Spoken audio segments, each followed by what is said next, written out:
नमस्कार दोस्तों, welcome back to child care with Ayurveda. दोस्तों, बच्चों में उल्टियां होना बहुत कॉमन समस्या होती है, लेकिन इसको हम दो तरह से डिवाइड करते हैं। एक होती है एक्यूट वॉमिटिंग और एक होती है क्रोनिक वॉमिटिंग।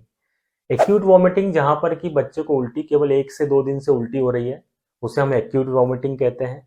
और इस एक्यूट वॉमिटिंग के कई सारे कारण हो सकते हैं, जैसे कि बारिश का मौसम है तो इसमें बच्चे को उल्टी हो सकती है।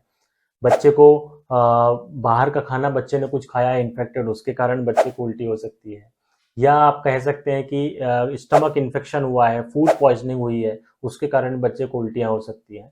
तो इस कारण से ये जो उल्टी होती है टेम्परेरी होती है, जो कि 1 से 2 दिन में ठीक हो जाती है। इसे हम एक्यूट वॉमिटिंग कहते हैं। इसमें घबराने की कोई ज़रूरत नहीं होती है।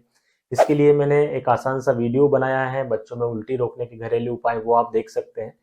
अब दूसरी लेकिन इंपॉर्टेंट चीज है, वो है उसको हम कहते हैं क्रोनिक वॉमिटिंग, जिसमें कि बच्चे को बहुत लंबे समय से वॉमिटिंग होती है या बार बार वॉमिटिंग होती रहती है। तो यहाँ पर हमें कारणों को जानना जरूरी है और उसके हिसाब से इलाज कराना जरूरी होता है। तो क्रोनिक वॉमिटिंग जो होती है उसके बहुत सारे कारण होते हैं। बच्चे में कोई लीवर प्रॉब्लम हो सकती है, कोई मेटाबॉलिक लीवर डिसऑर्डर्स हो सकते हैं, ब्रेन से रिलेटेड कोई शिकायत हो सकती है, किडनी से रिलेटेड कोई शिकायत हो सकती है, इंटेस्टाइन आंतों से रिलेटेड कुछ प्रॉब्लम हो सकती है, जहां पर कि आंतों में कोई रुकावट हो सकती है। तो इस तरह से ये क्रोनिक जिसे वॉमिटिंग कहते हैं।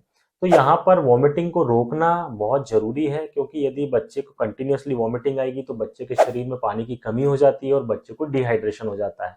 तो डिहाइड्रेशन को आप कैसे पहचानेंगे? यदि बच्चा सुस्त सुस्त लग रहा है, चिड़चिड़ा रहा है, आंखें उसकी अंदर की तरफ धंस गई हैं, स्किन उसकी बिल्कुल एकदम उसका लश्चर खत्म हो चुका है और बच्चा सुस्त सुस्त सा है, कुछ खा नहीं रहा है, ओरली इंटेक बंद हो चुका है वॉमिटिंग के कारण उसका, तो इस कंडीशन में बच्चे को डिहाइड्रेशन हो सकता है। तो यहाँ पर आपको तुरंत डॉक्टर को दिखाने की जरूरत होती है।